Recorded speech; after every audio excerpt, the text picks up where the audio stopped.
हम लोग यहाँ पे एसएससी एमटीएस और सीजीएल को टारगेट करते हुए लगभग 3000 प्लस वोकैब करवाने का प्लान कर रहे हैं, जिसमें आप लोगों को 900 प्लस तो एडीएम्स एंड फ्रेजेज मिल जाएंगे, जो हम भी स्टार्ट कर रहे हैं। एडीएम्स एंड फ्रेजेज पूरे हो जाएंगे 900 plus, then one word substitute करवाएंगे, इसके बाद एंटोनिम्स और सिनोनिम्स भी करवाए जाएंगे। तो आप लोग चैनल को सब्सक्राइब कर दीजिए, शेयर कर दीजिए और लाइक कर दीजिए, ठीक है ना। तो स्टार्ट करते हैं। ए बिग ड्रॉ, पहला वर्ड है हमारा a big draw. Big draw का मीनिंग होता है टू गेट अट्रैक्शन, अटेंशन और सक्सेस, ध्यान खींचना या सफलता पाना, ठीक है ना। सेकंड आते हैं ब्लैक शीप, मीनिंग होता है unlucky person, bad character. Hindi meaning होता है अशुभ व्यक्ति, एक ऐसा व्यक्ति जो पूरे ग्रुप के लिए क्या हो, अशुभ हो, उसको शर्मिंदगी का कारण बन जाए, तो उसको ब्लैक शीप कहते हैं। थर्ड आते हैं a bolt from the blue, an unexpected piece of news और इवेंट, आकस्मिक घटना होती है। बोल्ट फ्रॉम द ब्लू मतलब एक ऐसी इवेंट हो जाती है जो आकस्मिक, अचानक से, अनएक्सपेक्टेड तरीके से हो जाती है।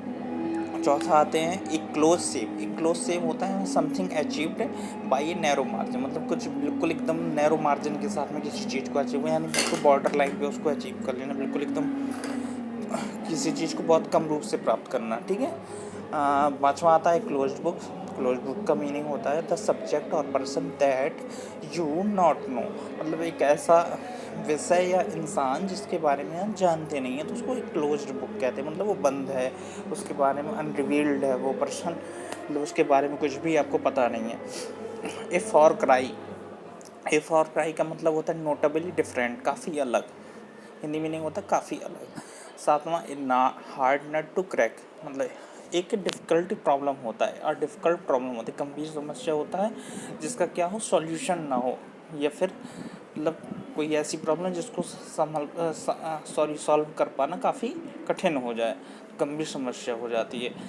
आठवें में आते हैं laughing stock.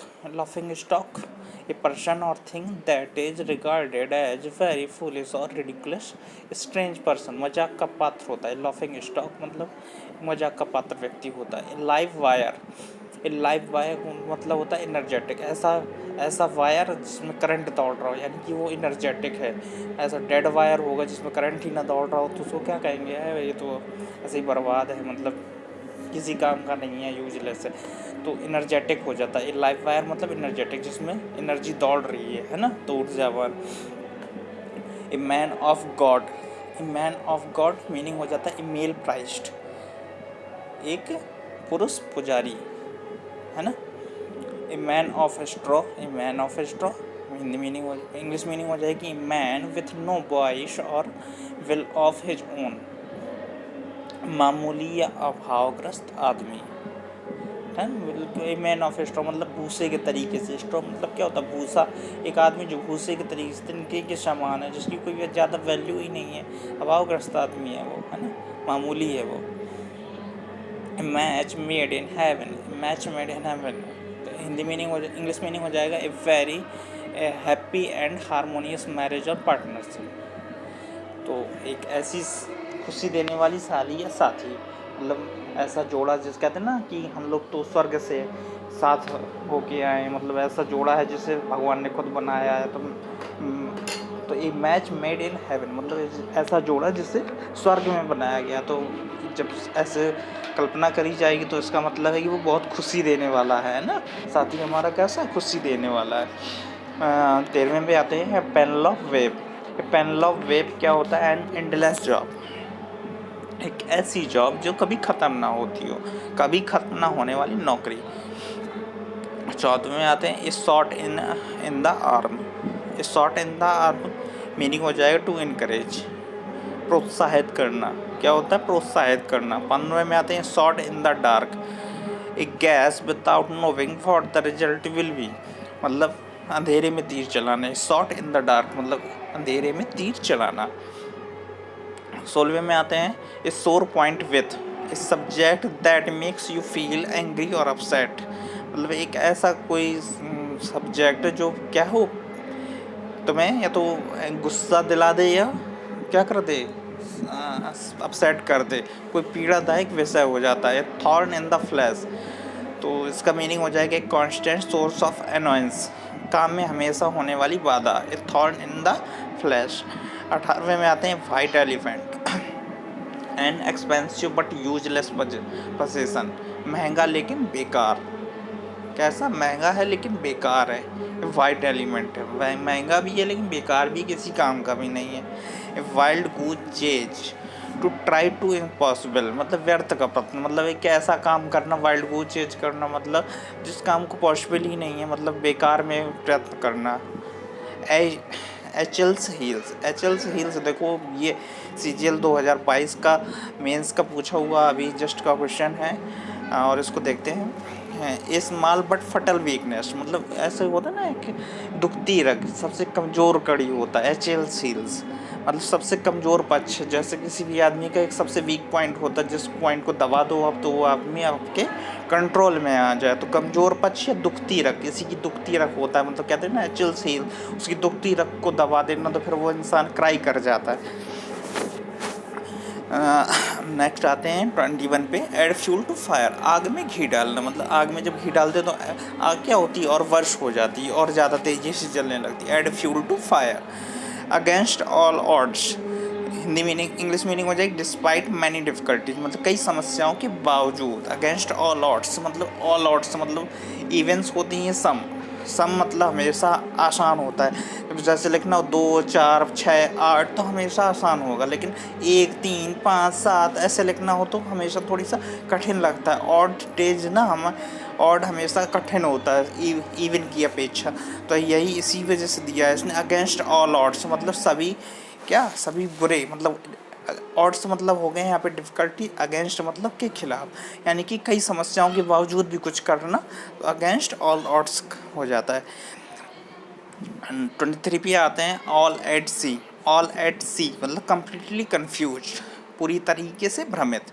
All eye for an eye, tit for tat, जैसे को तैसा। All eye for an eye मतलब आँखों के बदले में आँख टाइप का है ना, जैसे वो तैसा।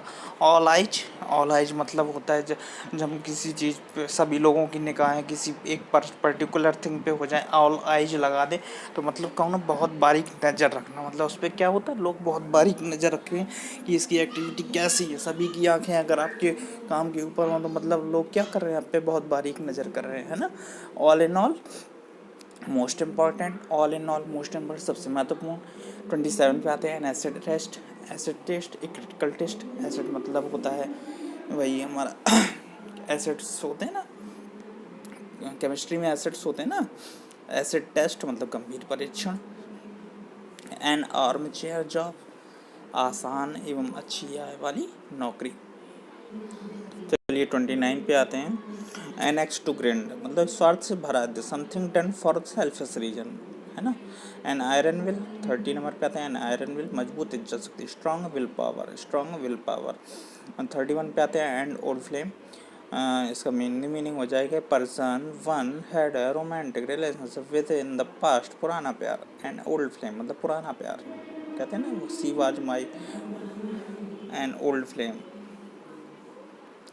32 an old head on young soldiers, मतलब कहते हैं ओल्ड हेड मतलब एक बूढ़ा सिर, यंग सोल्जर्स मतलब जवान कंधों पर एक बूढ़ा सर होना, मतलब कि क्या है कि नए, मतलब अपनी उम्र से ज़्यादा समझदार हो जाना, मतलब एक कोई पर्सन होता है जिस पे जिम्मेदारियों का बोझ अपनी उम्र से पहले आ जाए तो उसको क्या कहेंगे, अपनी उम्र से ज़्यादा समझदार। फिर वो अपनी उम्र से ज़्यादा समझदार हो जाता है, क्योंकि उसको फिर बूढ़े उसके ऊपर किसी का साथ नहीं होता ना, तो फिर वो बूढ़ों की तरीके से भी सोचने लगता है, क्योंकि उसको फिर अपना घर परिवार चलाना होता है। तो अपनी उम्र से ज़्यादा समझदार होना है या फिर अपनी उम्र से ज़्यादा जिम्मेदारी ढोना है ना, इस टाइप से हो जाता है। 33 पे आते हैं, ऑलिव ब्रांच होता है शांति अनुरोध या शांति संधि, पीस रिक्वेस्ट या पीस ट्रीटी होता है।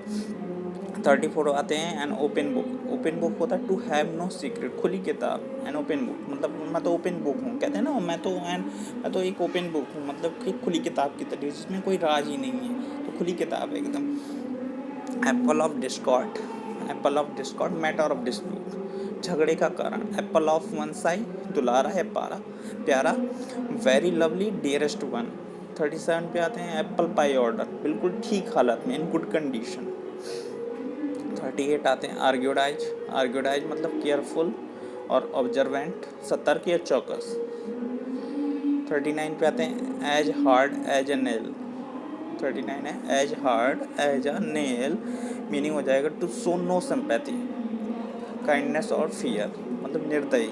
As hard as a nail मतलब ऐसा आदमी जिसके अंदर कोई दया भाव है ही नहीं, बिल्कुल एकदम कठिन है वो। 40वां नंबर आएगा at loggerheads, in dispute to fight, शत्रुता की स्थिति, एट लॉजर हेड्स। 41 पे आते हैं at a loose end, idle unoccupied, बिना काम का या बेकार, at a loose end, at a loss to be unable to decide. At a loss जब कोई आदमी क्या होगा, लॉस पे होगा तो वो क्या कर पाएगा, निर्णय नहीं ले पाएगा, मैं कहाँ जाऊँ कहाँ नहीं जाऊँ, तो निर्णय ना ले पाना। At a pinch, at a pinch मतलब in trouble. At a pinch वही कहते हैं ना कि पिंच मतलब होता है सुई टाइप की चुभना, एट ए पिंच मतलब सुई में चुभा हुआ होना, तो मतलब इन्हें ट्रबल। जब किसी को सुई चुभी हुई होगी तो मतलब वो क्या है, ट्रबल में है, समस्या में है। 44वां नंबर पर आते हैं at a snail space. Snail space होता है वेरी स्लोली, बहुत धीमी गति से। At arms length avoid becoming too friendly, मतलब हम किसी को कहते हैं ना एट आर्म्स, एक हाथ की दूरी पर हो, तुम हमसे बिल्कुल करीब ना हो हमारी, तो दूर रखना, दोस्ती ना रखना, मतलब किसी को अवॉइड करना। किसी को अवॉइड बिकमिंग टू फ्रेंडली मतलब किसी को बहुत ज़्यादा फ्रेंडली होने से अवॉइड करना, मतलब इतनी दूर भी नहीं करना कि दुश्मन बना लेना, लेकिन उसको एक हाथ की दूरी पर रखना, मतलब बहुत ज़्यादा क्लोज नहीं आने देना, है ना। एट क्लोज क्वार्टर्स, तो यहाँ पे क्लोज एग्जामिनेशन होता है, अच्छे तरीके से निरीक्षण।